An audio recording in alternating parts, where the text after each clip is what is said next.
नमस्कार, DD news पर आप दो टूक देख रहे हैं। मैं हूं अशोक श्रीवास्तव। पहलगाम आतंकी हमले को लगभग 75 घंटे बीत चुके हैं। 75 घंटे बाद भी इस आतंकी हमले में जो लोग मारे गए, जिनकी दुखद मृत्यु हुई, उनके परिवारों की आंखों के आंसू अभी सूखे नहीं हैं। इन परिवारों के आंसू अगर नहीं सूखे हैं तो देश का गुस्सा भी जो है अभी ठंडा नहीं हुआ है।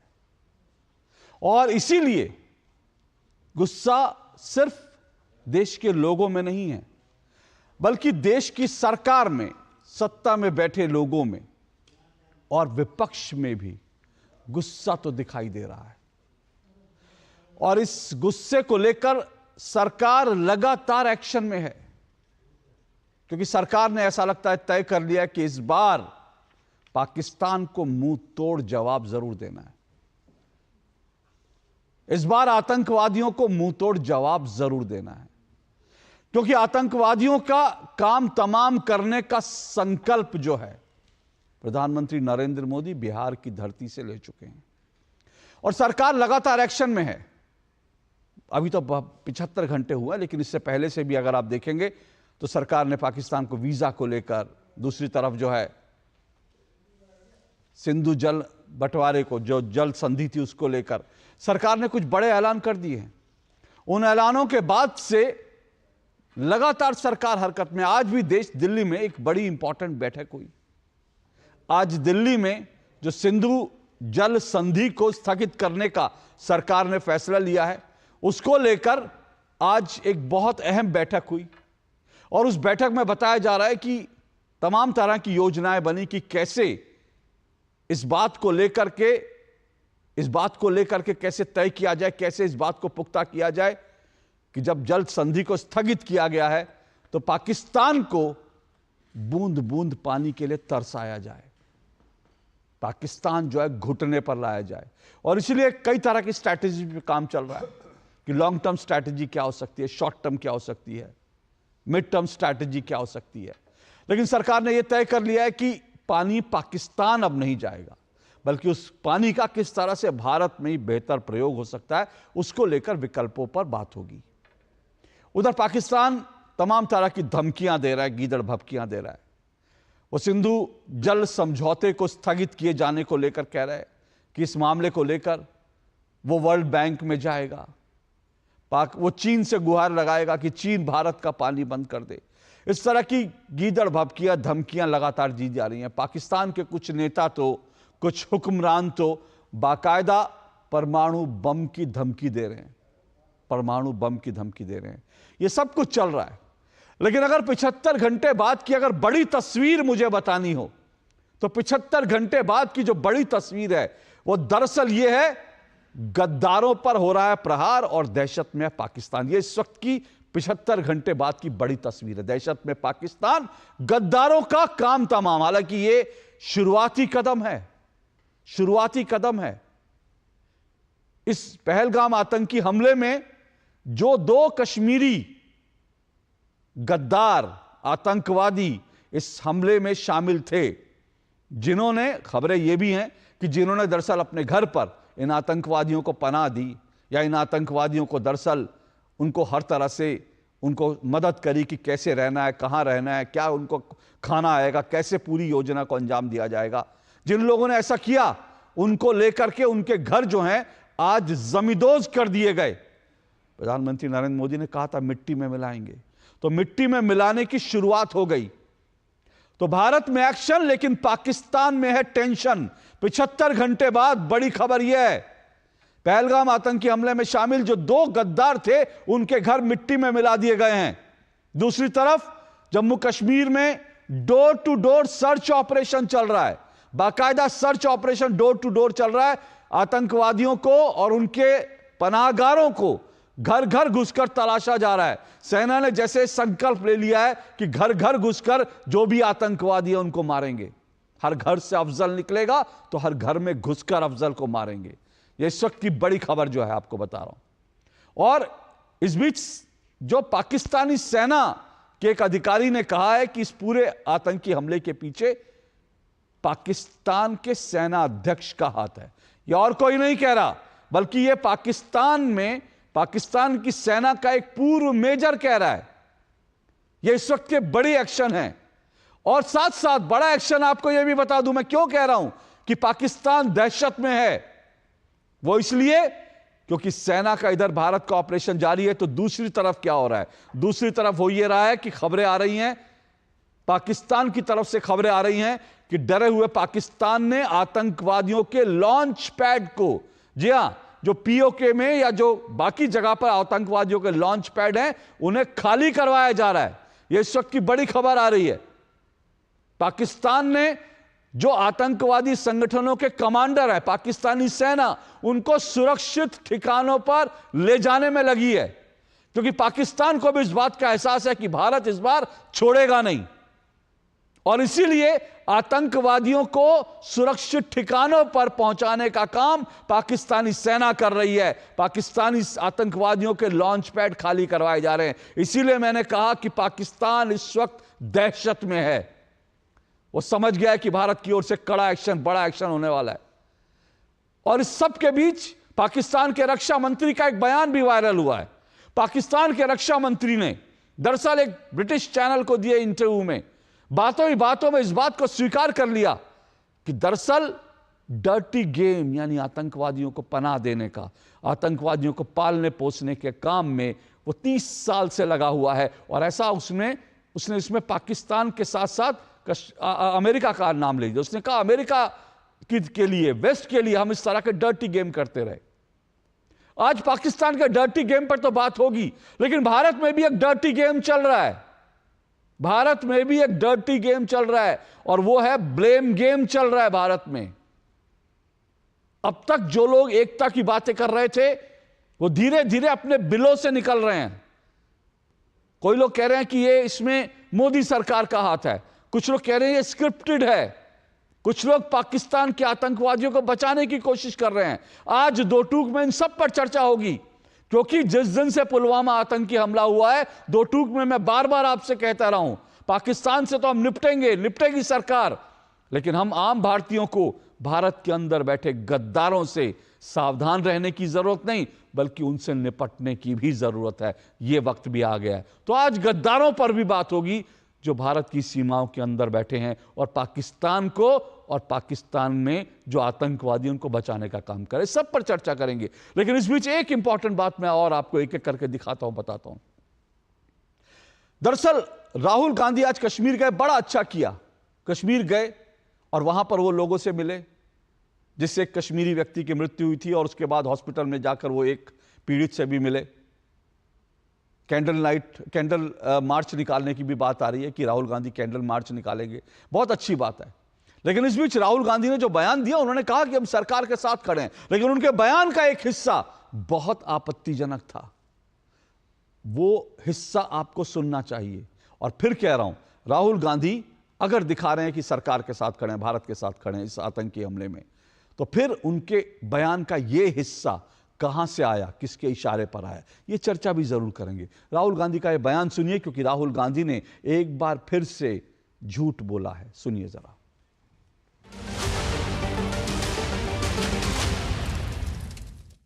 And I want everybody to know that the whole nation is standing together as one. We had a meeting yesterday with the government, and the united opposition condemned this action and said that we are there to support whatever action the government wants to take. The idea behind what has happened is to divide society, is to make brother fight brother. And it is very important that every single Indian stands united, stands together, so that we can defeat what the terrorists were trying to do. It's sad to see that some people are attacking my brothers and sisters from Kashmir and the rest of the country. And I think it's very important that all of us stand together, stand united, and fight this nasty action that has been taken and defeat terrorism once and for all.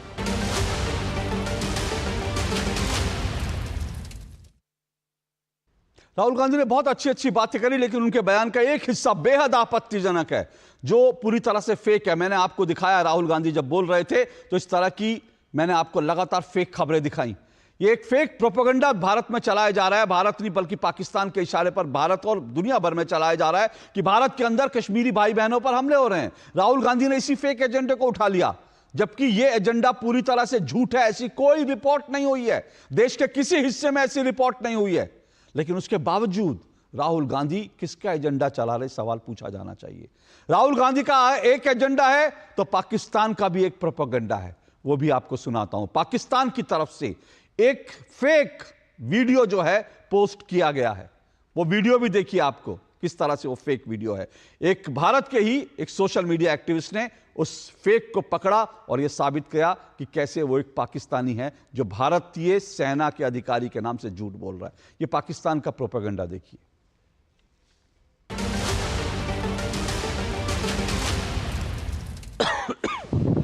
मैं अशोक कुमार, भारतीय सेना में एक senior अधिकारी हूँ। आज मैं ऐसे मुद्दे में विचार रख रहा हूँ। सीनियर अधिकारी, ये तेरी पहचान है? इंडियन आर्मी के ऑफिसर्स अपनी पहचान अपनी रैंक के साथ बताते हैं। ये सभी एक झूठे फॉल्स फ्लैग ऑपरेशन की संभावना की ओर इशारा करते हैं। एक बात बता, ये किसकी यूनिफॉर्म पहनी है तूने? इंडियन आर्मी की तो है नहीं। इसमें मानिक चिन्ह नहीं है, इसमें रेजिमेंटल क्रस्ट नहीं है। पाकिस्तान यूनिफॉर्म पहनकर तो ये प्रोपेगेंडा चला रहा है। बहुत बुरी एक्टिंग है, बहुत बुरी एक्टिंग है। तुम्हारी आंखें बता रही हैं कि तुम स्क्रिप्ट पढ़ के बोल रहे हो।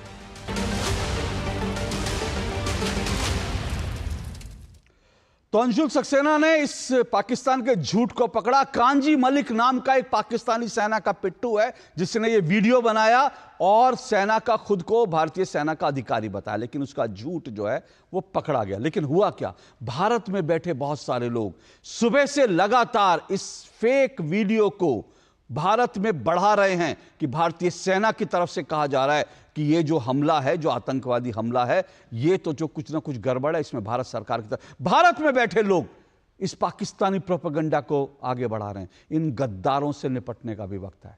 और अब आपको एक और दिखाता हूं, राजनीतिक पार्टियों के कई सारे बयान लगातार सामने आ रहे हैं, लेकिन एक बयान जिसको कभी नहीं भूला जाना चाहिए और जिस पर डिबेट चर्चा जरूरी है, वो आरजेडी के बड़े नेता प्रवक्ता शक्ति यादव का बयान है। हालांकि ऐसे कई छोटे छोटे बयान है, इंडियन यूनियन मुस्लिम लीग का बयान है, इसके अलावा AIDUF का बयान है, इसके अलावा JMM के नेताओं का बयान है, लेकिन छुटभैया नेता हैं ये सब जो ये कह रहे हैं कि ये हमला भारत ने रचा, भारत ने इसकी प्लानिंग करी।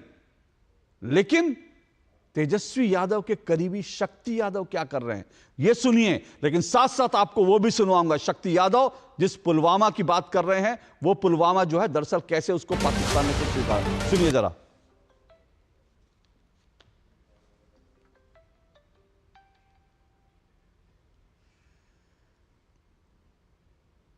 माफ कीजिएगा, शक्ति यादव का बयान जो है मैं आपको सुनवाता हूं। शक्ति यादव कह रहे हैं कि ये सब प्री स्क्रिप्टेड है, ये सब स्क्रिप्टेड है, जो आतंकी हमला हुआ है स्क्रिप्टेड आतंकी हमला है। ये शक्ति यादव कह रहे हैं, सुनिए जरा। पुलवामा की घटना लोग आज भी याद करते हैं और लोग यह जानते हैं कि वो गुत्थी आज तक सुलझी नहीं है। ये जो घटना आतंकवादी की घटना हृदय विदारक थी, पर्यटकों को निशाना बनाया गया है। हमें जैसे लग रहा है कि कोई बेल स्क्रिप्ट जैसा प्रतीत होता है प्रथम दृष्टया में। ये बड़ा ही खतरनाक डिजाइन है, सबको समझनी पड़ेगी। अभी चिता की आग भी पूर्ण रूप में नहीं लगी है और प्रधानमंत्री जी अपने मुख से राजनीतिक बयानबाजी करना शुरू कर दी।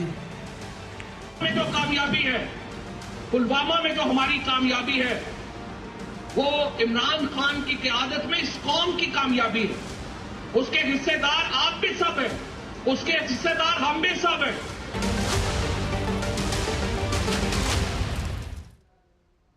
तो पाकिस्तानी सेना, पाकिस्तानी जो संसद है उसके अंदर पाकिस्तान के नेताओं ने स्वीकार किया कि पुलवामा का आतंकी हमला हमने करवाया था। पाकिस्तान की संसद में स्वीकारोक्ति होती है, लेकिन आज भी पुलवामा को भारत की तरफ से स्क्रिप्ट किया गया बताया जाता है और उसी की आड़ लेकर पुलवामा को भी ये कहा जा रहा है, इसके अलावा उसी के आड़ लेकर पहलगाम को भी ये कहा जा रहा है कि पहलगाम का भी मामला जो है स्क्रिप्टेड लगता है। आज दो टूक में सब पर बात जरूरी है, क्योंकि दहशत में पाकिस्तान, गद्दारों का काम तमाम, लेकिन अभी गद्दारों पर और सर्जिकल स्ट्राइक लगातार होनी जरूरी है। इस सब पे चर्चा करेंगे। मेरे साथ आज 5 मेहमान जुड़ रहे हैं, ये परिचय करवा दूं। मेरे साथ आरपी सिंह जुड़ चुके हैं, बीजेपी के राष्ट्रीय प्रवक्ता हैं। आरपी सिंह जी मेरे साथ जुड़ चुके हैं। मेरे साथ तहसीन पूनावाला जुड़े हैं, तहसीन पूनावाला राजनीतिक विश्लेषक हैं, तहसीन पूनावाला जी। दिनेश पटेल मेरे साथ जुड़े हैं, आरजेडी के राष्ट्रीय प्रवक्ता हैं, दिनेश पटेल जी। मेरे साथ तहमीना रिजवी जुड़ी हैं, Tahmina Rizvi public policy professor हैं और साथ साथ राजनीतिक विश्लेषक भी हैं, स्ट्रैटेजिक मामलों की जानकार भी हैं, कश्मीर में जन्मी हैं और यूएन में भारत को रिप्रेजेंट कर चुकी हैं। और मेरे साथ अवधेश कुमार हैं, अवधेश कुमार जी वरिष्ठ पत्रकार, स्तंभकार हैं। आप सभी मेहमानों का शुक्रिया और स्वागत। तहमीना रिजवी, मैं आपसे आज की डिबेट की शुरुआत कर रहा हूं, क्योंकि पाकिस्तान से जो खबरें आ रही हैं वो बड़ी इंपॉर्टेंट डेवलपमेंट हैं। मैं उस पर आपका रिएक्शन चाहता हूं, फिर मैं बाकी मुद्दों पर, राजनीतिक मुद्दों पर आऊँगा। क्योंकि पाकिस्तान से जो खबरें आ रही हैं कि जो तमाम जो लॉन्च पैड हैं आतंकवादियों के, उनको खाली कराया जा रहा है। उनको खाली कराकर आतंकवादियों को पाकिस्तान की सेना सुरक्षित ठिकानों पर ले जा रही है। इससे साफ लग रहा है कि पाकिस्तान दहशत में है। दूसरी डेवलपमेंट जो है, वहां पर एक सेना का पूर्व मेजर आदिल रजा ये कहता है कि जो आतंकी हमला हुआ पहलगाम में, उसके पीछे अगर किसी का दिमाग था तो पाकिस्तानी सेना के जो अध्यक्ष हैं उसका दिमाग था। क्या कहेंगे आप? देखिए, हमें ये समझने की ज़रूरत है कि पाकिस्तान का जो है, पहली बात तो ये एक टेरर फैक्ट्री है। पूरे वर्ल्ड में ही एक कॉमन फैक्ट हो चुका है कि पाकिस्तान टेरर फैक्ट्री है। और आज के जो दिन के भी इंटरव्यूज इनके लीडर्स के आए थे और इससे पहले भी जो आते रहे हैं, हमें समझना चाहिए कि इन्होंने अपनी काफ़ी बेइज्जती भी करा ली है। बिकॉज हमेशा एक विक्टिम कार्ड प्ले करना, जैसे ये कि हम यूएस के लिए डर्टी वर्क कर रहे थे, आज दिन का भी जो आया था इंटरव्यू, या हमेशा ये कहना कि हमसे ये चीज़ें करवाई गई हैं, तो ये तो बहुत ही निहायती, मैं कहूँगी, बेवकूफ़ की बातें हैं कि आपसे कोई कुछ करा रहा है, बट आपको ये बात नहीं समझ आ रही है कि आप पूरे दुनिया में एक टेरर फैक्ट्री की तरह एस्टैब्लिश हो गए हैं। और ये टेरर फैक्ट्री आप बाहर एक्सपोर्ट नहीं कर रहे, ये आपके अंदर सरजमीन पे भी यही सब चल रहा है। क्योंकि आप जो है पाकिस्तान के अंदर भी शियाओं को मारा जा रहा है, तो वो काफी सबूत है हमारे लिए कि इनका माइंडसेट कैसा चलता है। पाकिस्तान की पूरी फॉरेन पॉलिसी ही एंटी इंडिया है। पाकिस्तान का नैरेटिव वॉरफेयर, उन्होंने पूरा अपना स्टेट स्ट्रक्चर और सारा काम ही इसी पे रखा हुआ है कि उनका नैरेटिव वॉरफेयर चलता है। और हमारी अभी मुझे लगता है ये जिम्मेदारी बनती है कि हम समझें, और इट इज़ हाई टाइम कि हमें ये समझ आए कि इनके काम कैसे है। और इंडिया को भी स्ट्रिक्ट स्टेप्स लेने चाहिए, क्योंकि इससे पहले भी शिमला एग्रीमेंट में भी जो बात हुई थी कि शांति के तरीके से हम लोग इस चीज का जो है सोल्यूशन निकालेंगे, बट शांति अभी तक हमें, मुझे लगता है, सर्व नहीं कर रही। तो इंडिया का टाइम है कि हम स्ट्रिक्ट स्टेप्स लें इनके अगेंस्ट। स्ट्रिक्ट स्टेप लेंगे, लेकिन भारत ने अभी जो कदम उठाए हैं वो डिप्लोमेटिक कदम है, जाहिर सी बात है। उससे क्या पाकिस्तान में थोड़ा दहशत दिख रही है? अगर ये खबर आ रही है कि वहां पे आतंकवादियों को हटाया जा रहा है, उनको सेफ हाउस ले जाया जा रहा है, जो लश्कर के कमांडर हैं और जो बाकी जो आतंकवादी कमांडर हैं उनको सेफ ठिकानों पे ले जाया जा रहा है, क्या पाकिस्तान भी इस दहशत में है कि भाई इंडिया तैयार है, कुछ ना कुछ जरूर होगा? जी, क्लियरली दहशत में है, क्योंकि जो इंडस वाटर ट्रीटी पे अभी मिनिस्ट्री ऑफ एक्सटर्नल अफेयर्स का बयान आया था, उसकी वजह से वो ऑलरेडी उस चीज को एक वॉर के तरीके से ले रहे हैं। तो जब वॉर के तरीके से वो अपनी इस चीज को देख रहे, तो अपनी तैयारी जाहिर है बराबर रखेंगे। तो ये हमारे लिए एक प्रूफ है कि वो जो अपने लोगों को वहां से हटा रहे, वो भी अपनी तैयारी बराबर कर रहे होंगे, लेकिन हम भी चुप नहीं रहेंगे।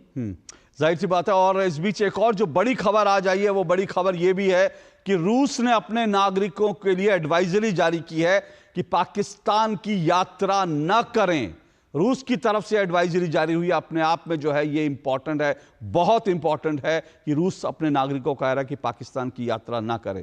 आरपी सिंह जी, भारत को जवाब तो देना है, क्या आपको लगता है? क्योंकि देखिए, लोगों का गुस्सा है, लोग डिप्लोमेटिक कदम उठाए गए हैं अब तक, वो ठीक है, लेकिन लोगों को लगता है कि भाई डिप्लोमेटिक कदम से ही पाकिस्तान मानने वाला नहीं। अभी भी जो खबरें आ रही हैं, पाकिस्तान कह रहा है हम चीन से बात करेंगे, भारत का पानी बंद करवाएंगे, इस तरह की लगातार जो है गीदड़ भभकियां दी जा रही हैं। अशोक जी, पहली बात तो समझे कि युद्ध का ऐलान ऑलरेडी हो चुका है। इंडस वाटर ट्रीटी का सस्पेंशन में ले जाना, जो कि 1971 की लड़ाई में नहीं हुई, कारगिल में नहीं हुई, उससे पहले जितने युद्ध हुए उसमें कभी सस्पेंड नहीं किया गया इंडस वाटर ट्रीटी, और वह एक कदम आगे बढ़ गया मामला, और अब सरकार ने पक्का मन बना लिया कि अब वह पानी नहीं जाने देंगे। उसका रास्ता समय, ये नहीं कि कोई ये आज में होना है कल में होना है, समय लगेगा, ये हम भी मानते समय लगेगा, परंतु इसका असर पाकिस्तान के जो साइकोलॉजी पर है, वहाँ का आम आवाम की साइकोलॉजी पर चला गया कि हमें पीने का पानी नहीं मिलेगा। पहली बात, हमें खेती के लिए 17 लाख एकड़ खेती है जो इस पानी से सींची जाती है, और लगभग 80% खेती इस पानी से सींची जाती है। वह पानी आने वाले दिनों में हमको नहीं मिलेगा। जितने बड़े बड़े शहर हैं, इनकी बिजली का सोर्स यहाँ के ही पानी है, अन्यथा बिजली के सोर्सेज बंद हो जाए, क्योंकि वो जो डैम्स बनाए हैं, अगर यहाँ वो डैम सूख गए तो बिजली के सोर्सेज उनके ख़त्म हो जाएंगे, बिजली नहीं मिलेगी। तो ये ऐलान तो हो चुका है। अब हाँ, इसमें आगे क्या क्या होना है वो आर्मी पे छोड़ दिया गया है, आर्मी कैलिब्रेट करेगी, और जो ठीक फैसला आर्मी करेगी उसको सरकार उसको उसमें सहयोग करेगी, उसमें सरकार उस फैसले के साथ रहेगी। परंतु एक मूल बात समझ लें, मुझे अच्छा नहीं लगा कि आज वैसे तो सब कह रहे हैं हम सबके साथ हैं, सबके साथ सब एक साथ हैं, परंतु बीच बीच में शक्ति यादव जैसे, बीच बीच में रॉबर्ट वाड्रा जैसे इस प्रकार के जो बयान आते हैं, जहाँ इवन राहुल गांधी ने भी जो भी आपने अभी व्याख्यान किया, बताया कि किस प्रकार से वह उस नैरेटिव को चला रहे हैं जो कि हमारे यहाँ जानकर शरारतपूर्ण चलाए जाने की कोशिश की जा रही है उस नैरेटिव को। हालांकि पूरे देश में कहीं पर भी कश्मीर के या जम्मू के किसी भी नागरिक के साथ कहीं कोई बात नहीं हो रही।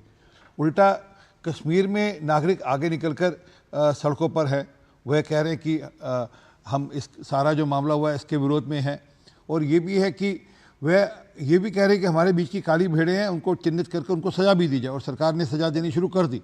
2 लोगों के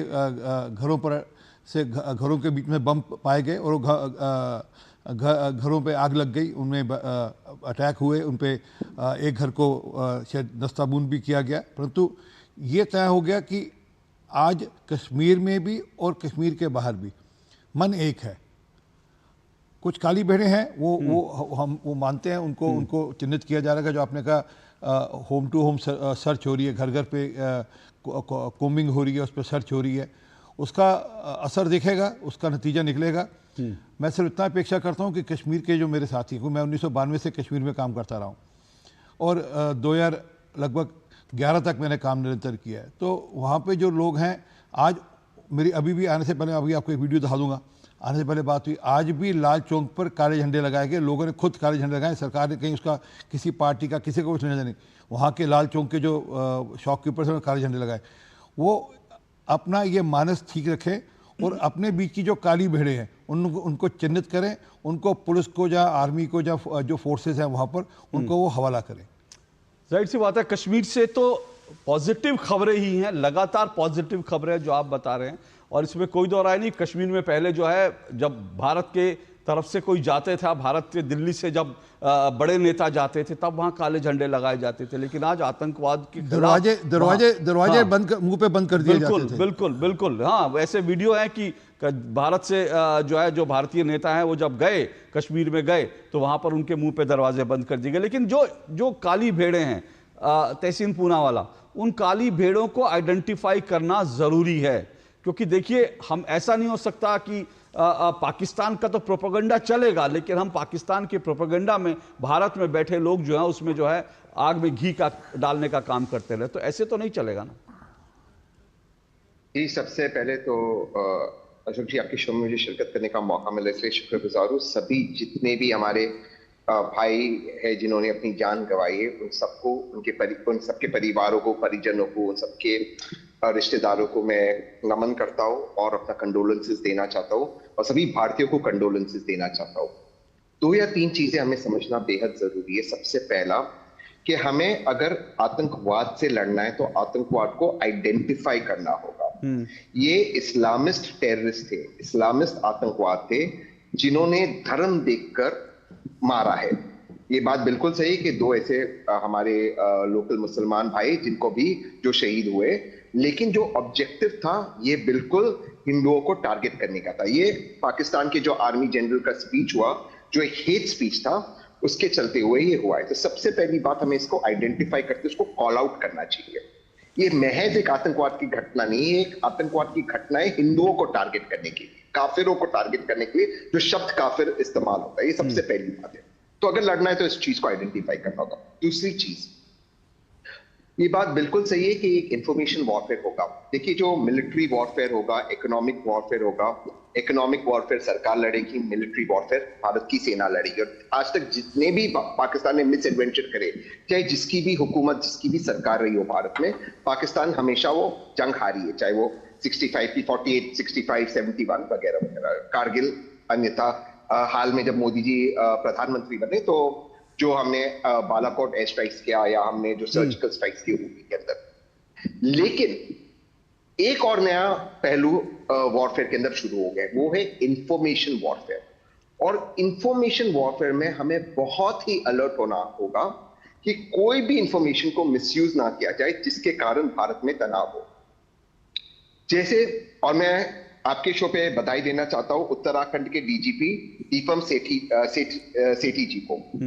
कोई तो एक संगठन था, इस संगठन के बारे में कोई नहीं जानता, हिंदू रक्षा दल, ये कौन सा संगठन है? ये कश्मीर के बच्चों को धमकी दे रही थी। BNS 196(1), 352, 353 में बिल्कुल FIR रजिस्टर हो गई, उठाया गया उस व्यक्ति को, बिल्कुल अब जेल के अंदर है, डंडे खा रहा है, ठीक हो जाएगा। तो जितनी भी सरकारें, जितनी भी जो भी DGP है, सेंट्रल गवर्नमेंट, स्टेट गवर्नमेंट्स ने कोऑर्डिनेट किए और वहां पर सुरक्षा उनको दिया जा रहा है ताकि हमारे बीच कोई भेदभाव ना हो, हमारे बीच कोई लड़ाई ना हो। ये सबसे पहली बात है। दूसरा, विपक्ष पूरी तरह से वर्तमान सरकार के साथ है, वो जो भी कदम उठाना चाहती है वो उठाएगी और हम उनके साथ पूरी तरह से। लेकिन मैं दोबारा से आपके माध्यम से आना चाहता हूँ इंफॉर्मेशन वॉरफेयर पर, जो बहुत जरूरी है। पाकिस्तान का हमेशा ये एटीट्यूड रहा है कि इंफॉर्मेशन वॉरफेयर के माध्यम से भारत के अंदर तनाव पैदा किए थे। आपको याद होगा अशोक जी, और आप मेरे साथ, मुझे आपके साथ उस दिन शो में आने का मौका मिला जब एक क्रिकेट मैच हम हार गए और एक भारतीय क्रिकेटर जो मुसलमान थे उसके खिलाफ जिस तरह की ट्रोलिंग हुई, और बाद में जब हम लोग ने इस अकाउंट्स को निकाले और उसमें हम सब थे, क्योंकि है तो भारत का क्रिकेटर, पता चला ये सब अकाउंट्स ओरिजिनेट हुए पाकिस्तान में। बिल्कुल। मैं यही सोच रहा था कि भारतीय क्रिकेटर को कौन गाली दे, वो सारे हिंदू नाम थे। जब फिर हम एक्सपोज हुए, हमने उनका IP एड्रेस निकाला, सब लोग थे और सारी पॉलिटिकल पार्टीज को, तभी एक्सपोज हुआ कि ये एक्चुअली यहां पर नहीं हो रहा था, ये पाकिस्तान से हो रहा था। ऐसे बताया जाता कि भारत इस क्रिकेटर को गाली दे रहा है, जबकि इसमें कोई सच्चाई नहीं थी। तो ये जो इंफॉर्मेशन वॉरफेयर है, इसमें पाकिस्तान के पास एक्सपर्टीज है। अब क्या करे, है तो भिखारी मुल्क। बहुत दुख होता है ये कहते हुए, क्योंकि आजाद तो हमारे साथ ही हुए, लेकिन उन्होंने अपने आप को बर्बाद कर दिया। तो है तो भिखारी मुल्क, तो आप कुछ है नहीं, तो ये चीजें वो करते हैं। तो अब इस मुल्क में यही चीज होगी, ये इंफॉर्मेशन वॉरफेयर। ये इंफॉर्मेशन वॉरफेयर सिर्फ वहां की आवाम नहीं, ये इंफॉर्मेशन वॉरफेयर उनकी मिलिट्री कर रही है। ये समझना बहुत जरूरी है। उनकी मिलिट्री इस इंफॉर्मेशन वॉरफेयर को चला रही है, इस तरह के वो माहौल बनाना चाहती है ताकि भारत के अंदर तनाव हो। जब भुट्टो साहब, जब वे युद्ध हारे, शिमला एग्रीमेंट में बेइज्जती हुई, उसके बाद उनको वापस जाना पड़ा, उन्होंने क्या कहा कि हम भारत को 1000 कट से मारेंगे। तो ये 1000 कट का एक हिस्सा है कि धीरे धीरे भारत को मारो।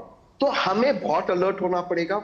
इस वक्त बहुत सारे प्रश्न मुझे भी वर्तमान सरकार से पूछने, बहुत सारी चीजें जिसमें वर्तमान सरकार को जवाब देना होगा और वो देंगे, लेकिन इस वक्त हम सरकार के साथ हैं। और इस तरह से सब कोई बयान आए भारत से, कोई ऐसी इंफॉर्मेशन आए जिससे पाकिस्तान को एडवांटेज हो। बाकी जितने भी हमारे अंदरूनी डिफरेंसेस है हम पूछेंगे, और पार्लियामेंट में वर्तमान सरकार को नहीं छोड़ेंगे।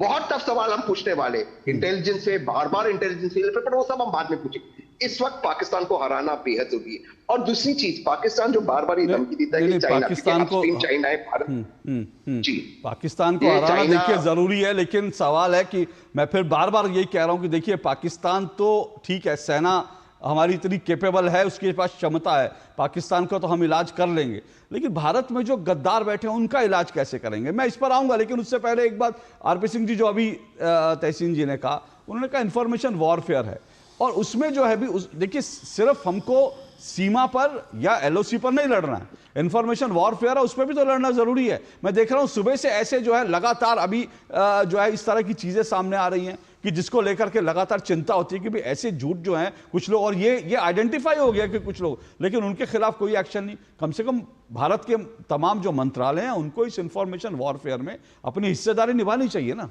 देखिए, इंफॉर्मेशन वॉरफेयर पर जो लोग झूठ का प्रसार कर रहे हैं, या जो लोग यहाँ पर गलत वीडियोस चलाकर, जैसे अभी आपने दिखाया भी, उनके खिलाफ भारत सरकार एक्शन लेगी, सुनिश्चित लेगी। परंतु जो अगली बात है, उस वॉरफेयर में हमारे लोग घी तो मत डालें, मैंने अभी कहा ना कि अगर ये कहा जाता है कि ये क्योंकि यहाँ पर हिंदुत्व की बात हो रही है इसलिए इस प्रकार का माहौल खड़ा हो रहा है कि वहाँ से आतंकवादी आकर कहते हैं कि आप हिंदू हो तो इसलिए आपको टारगेट कर रहे हैं, ये बयानबाजी पर जो देश का सबसे बड़ा परिवार कहा जाता है अपने आप को, उनके जमाई राजा ऐसा बयान दिए, अच्छी बात नहीं है ये ठीक है, उनको अपने आप को लॉन्च करना राजनीति है, परंतु लॉन्च करने के लिए आप देश के अंदर वेमनेस से मत फैलाएं, आप ऐसी बात मत करें जिससे देश में वेमनेस से फैले।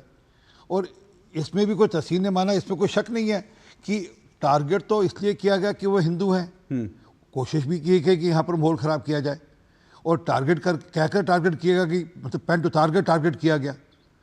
अब भारत की सेना को उसका जवाब देना पड़ेगा।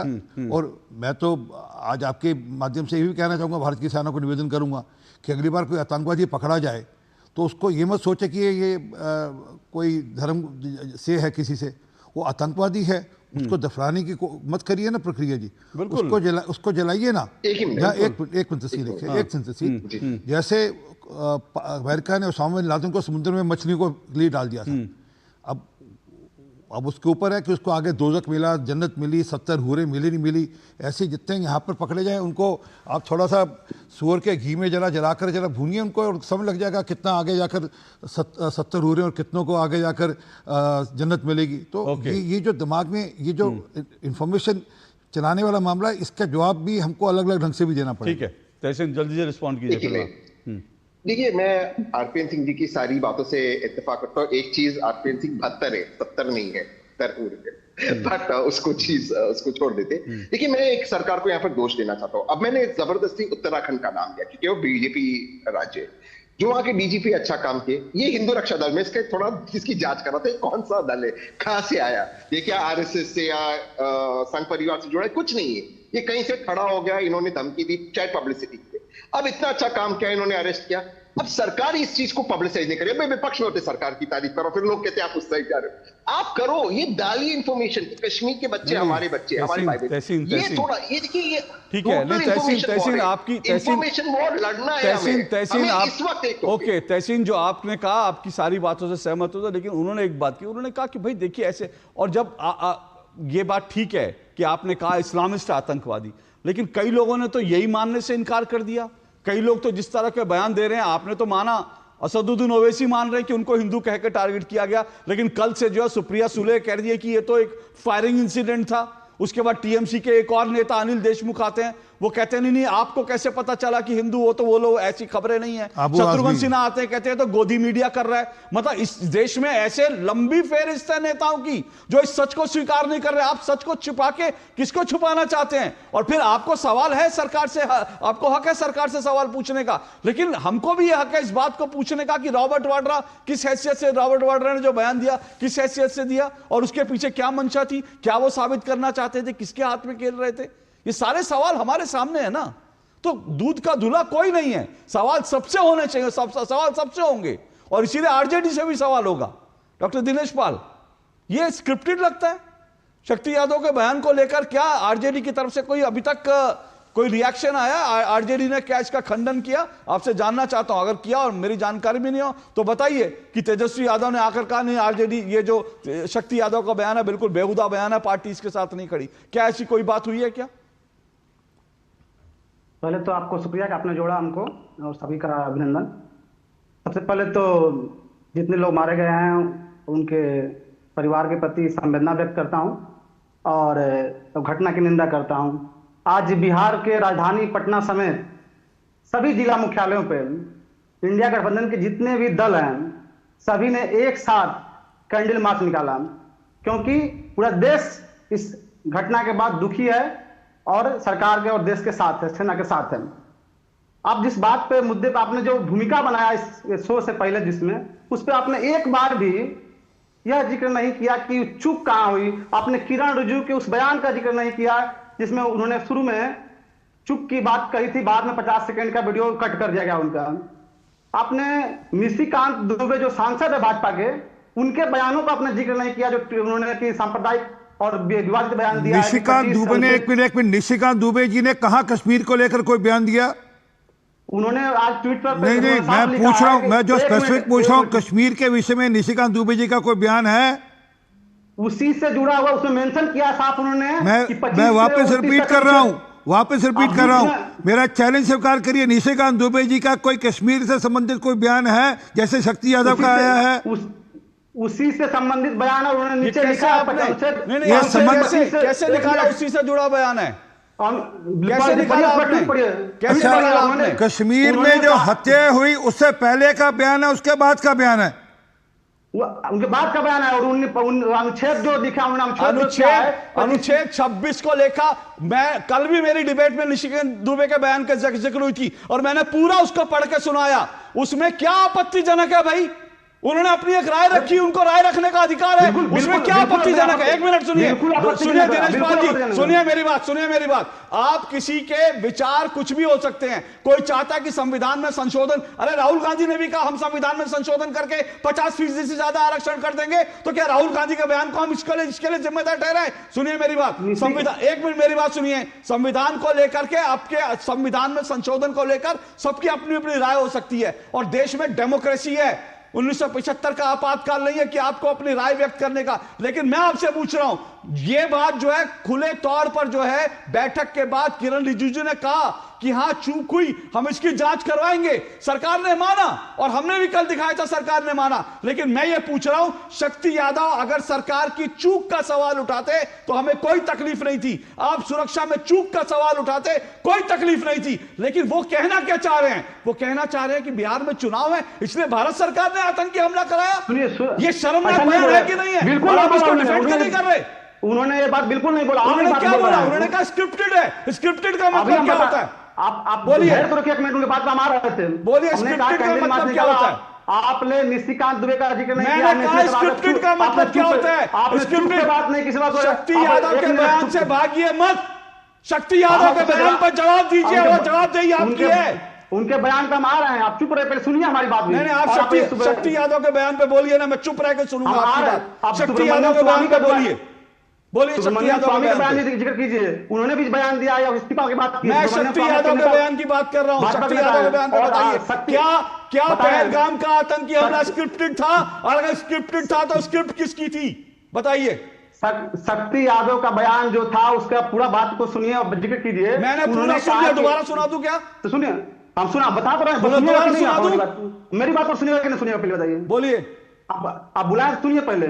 उन्होंने कहा कि एक तरफ जब देश गम में है, दुख में है, मातम मना रहा है, उस समय जब देश का प्रधानमंत्री विदेश का दौरा रद्द कर देते हैं, लेकिन बिहार में चुनाव है इस साल, तो बिहार का दौरा रद्द नहीं करते हैं और वो मधुबनी आते हैं। आप फिर से ना सुनिए, आपने एक बार फिर से शक्ति यादव के बयान का जो सबसे आपत्तिजनक हिस्सा था वो आप क्या घी में चुपड़ के खा गए? उसको भी तो उगलिए, उसको भी उगलिए कि स्क्रिप्टेड था। उनके बयान के जिस हिस्से को लेकर आपत्ति है उस हिस्से पर बोलने में आपके सवाल फड़फड़ा रहे हैं।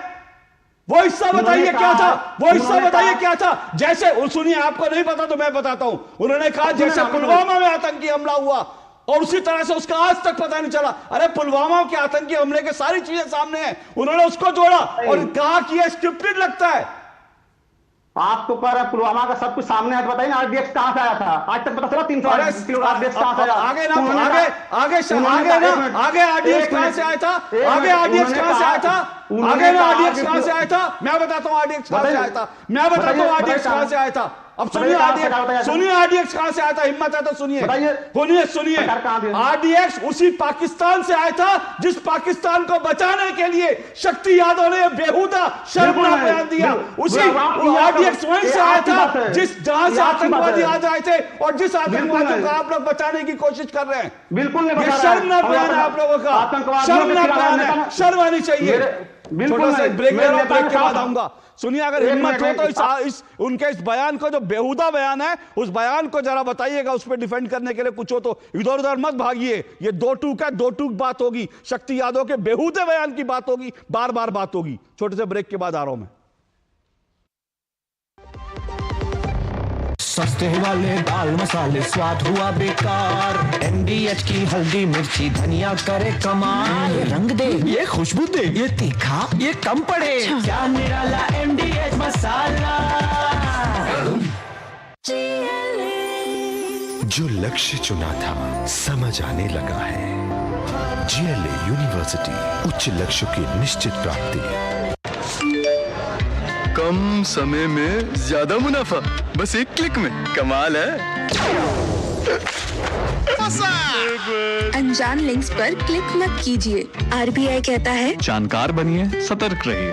जब धरती चीर कर निकलता है लोहे का पत्थर और मिलता है मोंगिया के जोश से, फिर तपता है, पिघलता है और बनता है फौलाद। अब होता है सरिया सारी खूबियों के साथ। मोंगिया स्टील, मजबूत देश का मजबूत सरिया।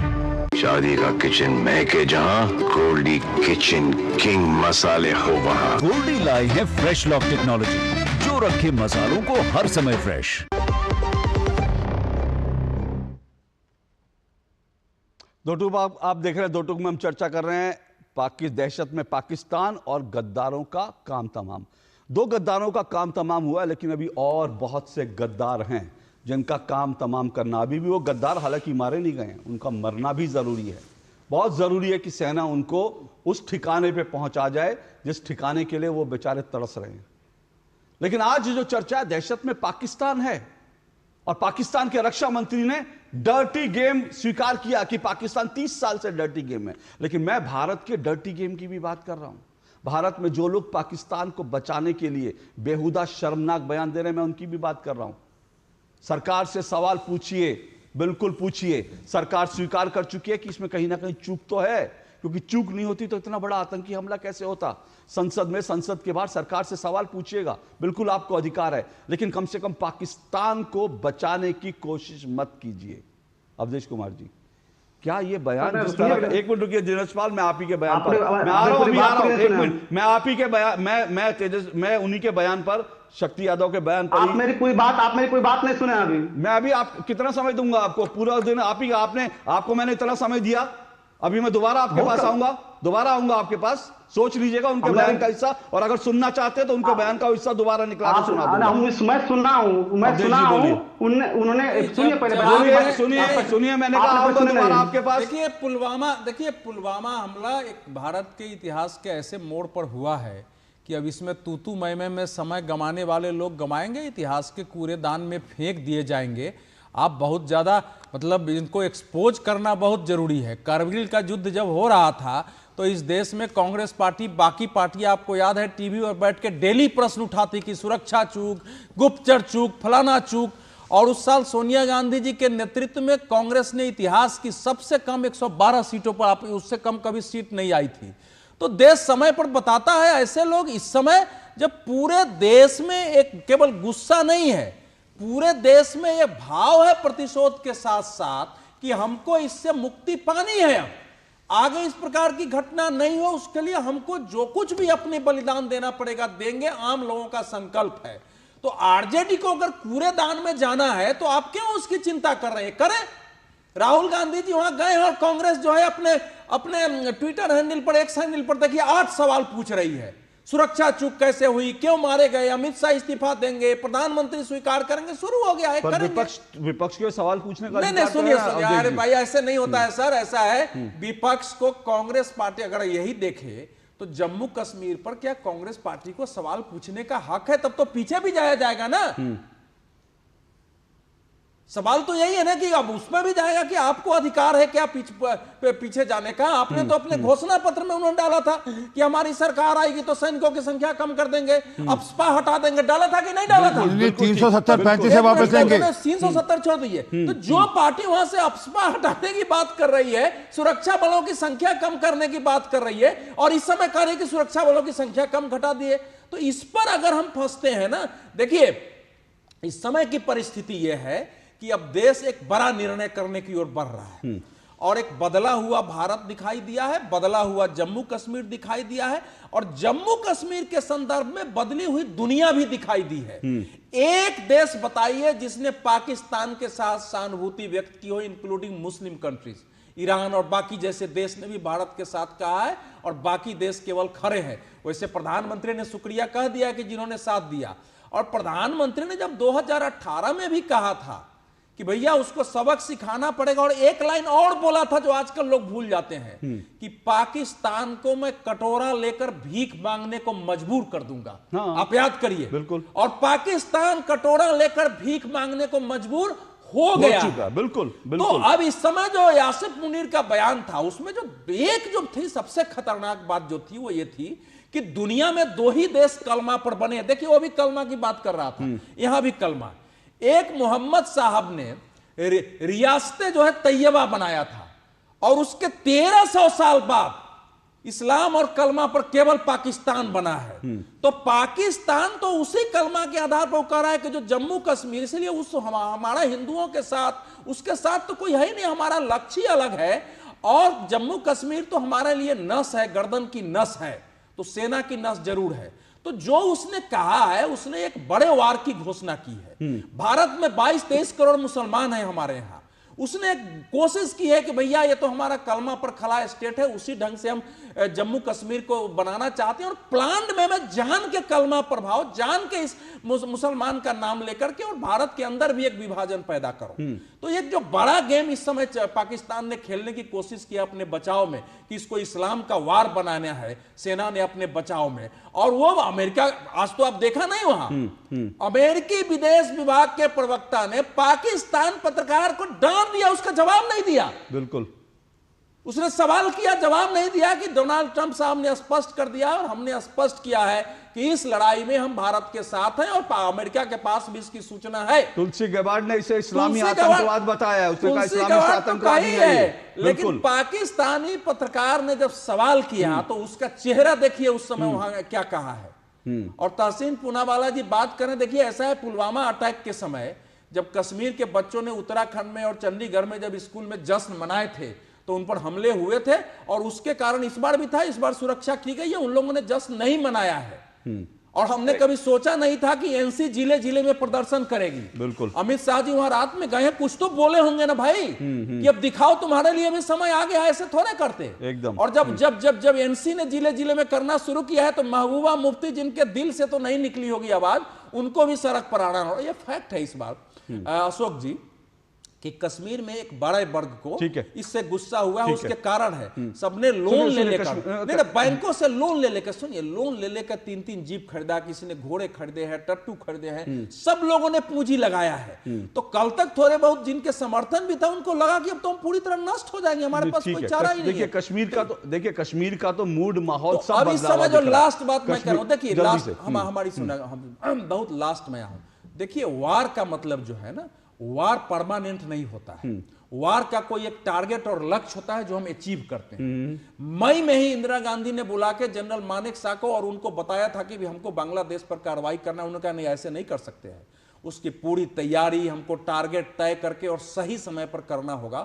और आप जानते हैं कि फिर जाके भारत ने दिसंबर में जाकर के भारत ने उसमें हस्तक्षेप किया है। तो देश में एक वातावरण जरूर है, लेकिन युद्ध के लिए हमको टारगेट समय सब तय करना पड़ता है। जाहिर सी बात है, वो चीज मुझे युद्ध लगता है कई तरीकों का है ना, युद्ध तो कुछ समय के लिए सर वो सेना पे छोड़ देना चाहिए ना, लेकिन मैंने उसके अलावा जो चीजें हैं, देखिए उसके अलावा जो चीजें हैं वो भारत करने की कोशिश करेगा। उसमें देश की जनता का सपोर्ट चाहिए, लोगों को लंबी तैयारी चाहिए झेलने के लिए। एक छोटा सा ब्रेक आ रहा हूं मैं आपके पास, डॉक्टर दिनेश पाल, तहमीना आपके पास भी आऊंगा इस छोटे से ब्रेक के बाद।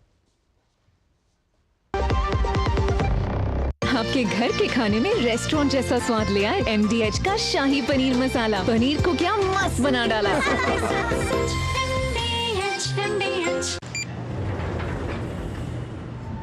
क्या हो गया भाई? भैया आपसे सीखकर म्यूचुअल फंड्स में SIP शुरू की थी, लेकिन कभी कभी अपडेट्स देखकर मेरा मन भटकने लगता है। अरे अपने मन को बोल, म्यूचुअल फंड्स टिके रहने का गेम है। मतलब SIP चालू रखूं? सुन, ये लिफ्ट जब ऊपर नीचे जाती है तो तू निकल जाता है। नहीं भैया, यही तो सही मंजिल तक ले जाती है। तो बस म्यूचुअल फंड्स का भी यही है, दूर की सोचेगा और डटे रहेगा तो तू भी अपने सपनों के पास पहुंच सकता है। हाँ बिल्कुल आपकी तरह। सही है। म्यूचुअल फंड निवेश बाजार जोखिमों के अधीन है। योजना से जुड़े सभी दस्तावेजों को ध्यान से पढ़ें। जो लक्ष्य चुना था समझ आने लगा है। GLA यूनिवर्सिटी, उच्च लक्ष्य की निश्चित प्राप्ति।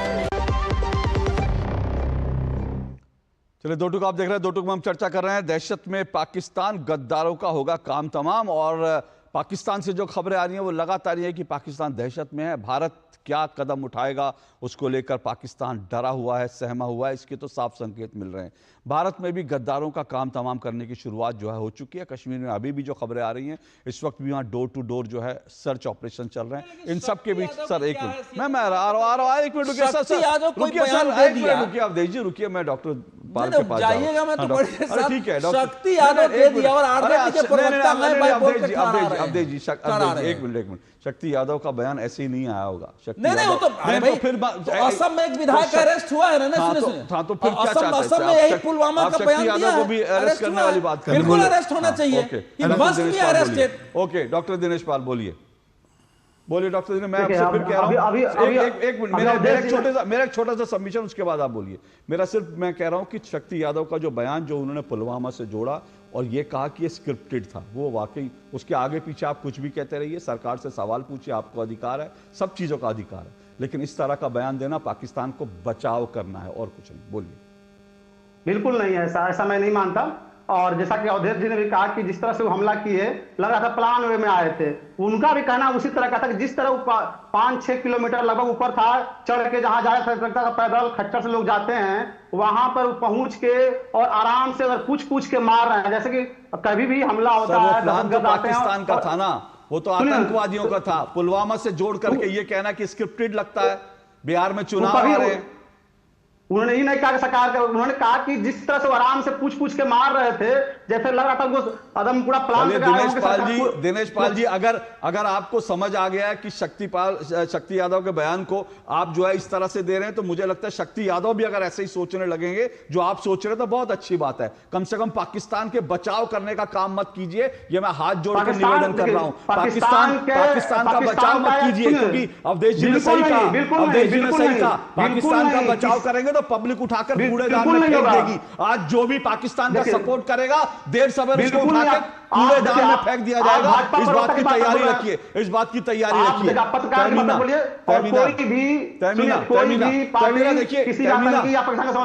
तहमीना आप जो बोल रहे हैं, एक मिनट रुकिए। तहमीना आप सवाल करेंगे क्योंकि नोटबंदी के समय भी जैसा मोदी ने कहा था कि आतंकवाद खत्म हो जाएगा, आवाज बंद कर दीजिए। अब नोटबंदी पर जाएंगे, फिर उसके बाद 14 के इलेक्शन पे जाएंगे, फिर बंटवारे पे जाएंगे। शक्ति यादव के बयान पे चारों तरफ गोलियां चलती थी बिहार में। सुनिए, बस हो गया।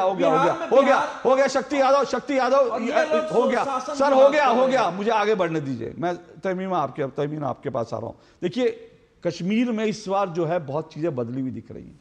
आप क्योंकि कश्मीर में बॉर्न है, मैं इसलिए जानना चाह रहा हूं, ये जो बदलाव है कश्मीर में, क्या इसके पीछे वो फैक्टर है जिसका अवधेश जी ने अभी जिक्र किया कि वहां लोगों ने लोन ले रखा है, उनको पता है कि उनकी कमर टूटेगी और आर्थिक रूप से वो परेशान हो गया। दूसरे भी कारण है कि उनको अब समझ में आ गया कि पाकिस्तान जो है उनके लिए जो कर रहा है वो उनके लिए खतरनाक है।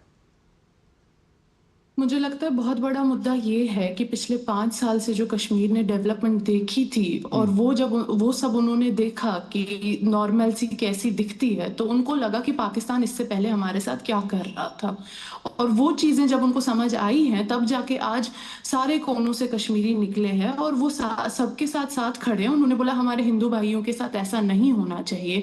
लाल चौक में काले झंडे उड़ाए गए, सब लोग घंटाघर पे 2 दिन से 3 दिन से खड़े हुए हैं। और जहां तक लोन वगैरह की बात है, कश्मीर एक टूरिस्ट प्लेस है, उसका पूरा इकोनॉमी टूरिज्म से चलता है। तो आप जो बाहर, मतलब इंडिया में या चाहे इंडिया के बाहर से जो भी हमारे पास आता है, हमारी पूरी इकोनॉमी उस पे चलती है।